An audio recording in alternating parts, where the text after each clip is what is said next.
Textos bíblicos por temas: jejum. Daniel 9:3. Voltei o rosto ao Senhor Deus para o buscar com oração e súplicas, com jejum, pano de saco e cinza. Joel 2:12-13. Ainda assim, agora mesmo, diz o Senhor, convertei-vos a mim de todo o vosso coração, e isso com jejuns, com choro e com pranto. Rasgai o vosso coração, e não as vossas vestes, e convertei-vos ao Senhor vosso Deus, porque ele é misericordioso e compassivo, e tardio em irar-se, e grande em benignidade, e se arrepende do mal.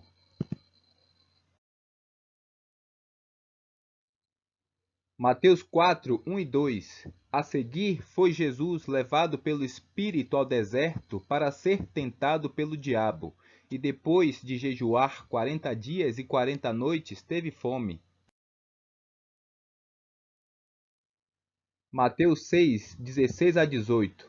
Quando jejuardes, não vos mostreis contristados como os hipócritas, porque desfiguram o rosto com o fim de parecer aos homens que jejuam.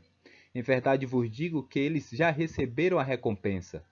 Tu, porém, quando jejuares, unge a cabeça e lava o rosto, com o fim de não parecer aos homens que jejuas, e sim ao teu Pai em secreto. E teu Pai que vê em secreto te recompensará.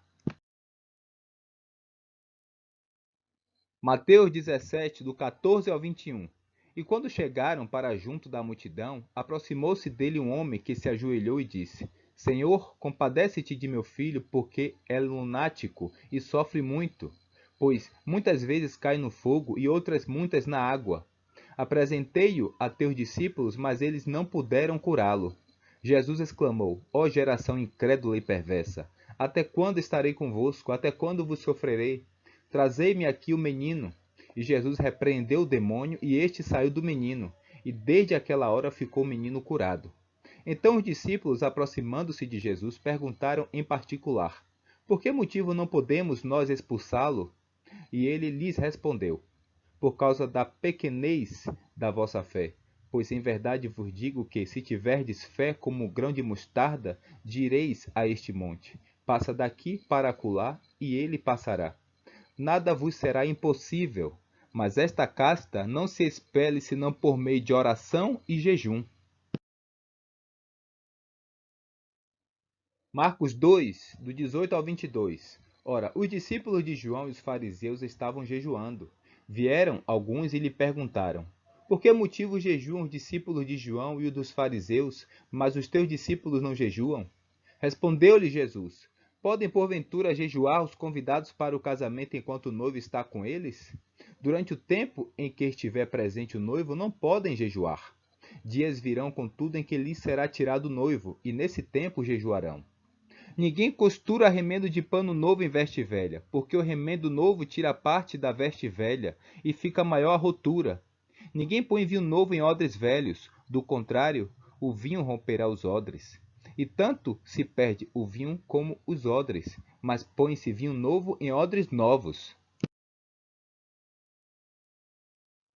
Lucas 2, do 36 a 38. Havia uma profetisa chamada Ana, filha de Fanuel, da tribo de Aser, avançada em dias, que vivera com seu marido 7 anos desde que se casara, e que era viúva de 84 anos. Esta não deixava o templo, mas adorava noite e dia em jejuns e orações. E chegando naquela hora, dava graças a Deus e falava a respeito do menino a todos os que esperavam a redenção de Jerusalém. Lucas 18, do 9 ao 14. Propôs também esta parábola a alguns que confiavam em si mesmos por se considerarem justos e desprezavam os outros. 2 homens subiram ao templo com o propósito de orar, um fariseu e o outro publicano. O fariseu, posto em pé, orava de si para si mesmo desta forma: Ó Deus, graças te dou, porque não sou como os demais homens, roubadores, injustos e adúlteros, nem ainda como este publicano. Jejuo 2 vezes por semana e dou dízimo de tudo quanto ganho. O publicano, estando em pé, longe, não ousava nem ainda levantar os olhos ao céu, mas batia no peito, dizendo: Ó Deus, sê propício a mim, pecador. Digo-vos que este desceu justificado para a sua casa, e não aquele, porque todo o que se exalta será humilhado, mas o que se humilha será exaltado. Atos 13, do 1 ao 3. Havia na igreja de Antioquia profetas e mestres: Barnabé, Simeão, por sobrenome Níger, Lúcio de Cirene, Manaém, Colácio de Herodes, o tetrarca, e Saulo.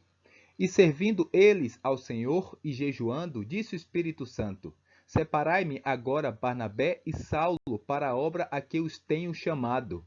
Então, jejuando e orando, e impondo sobre eles as mãos, os despediram.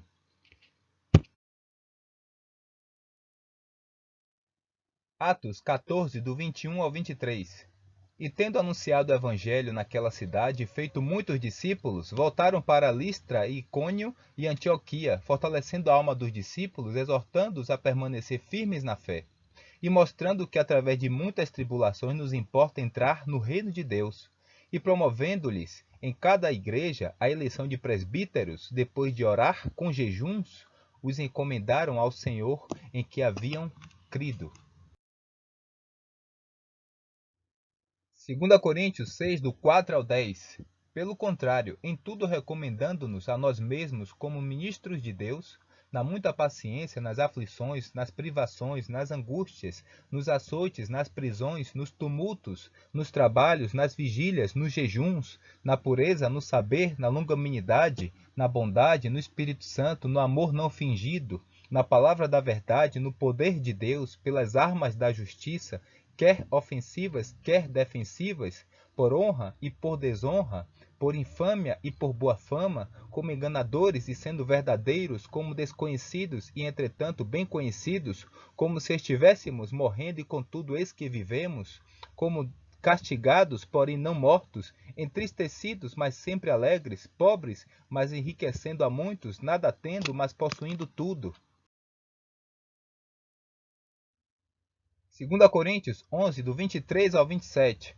Sou ministro de Cristo? Falo como fora de mim. Eu ainda mais. Em trabalhos, muito mais. Muito mais em prisões, em açoites sem medida, em perigos de morte, muitas vezes. 5 vezes recebi dos judeus uma quarentena de açoites menos um. Fui 3 vezes fustigado com varas. Uma vez apedrejado. Em naufrágio, 3 vezes. Uma noite e um dia passei na voragem do mar.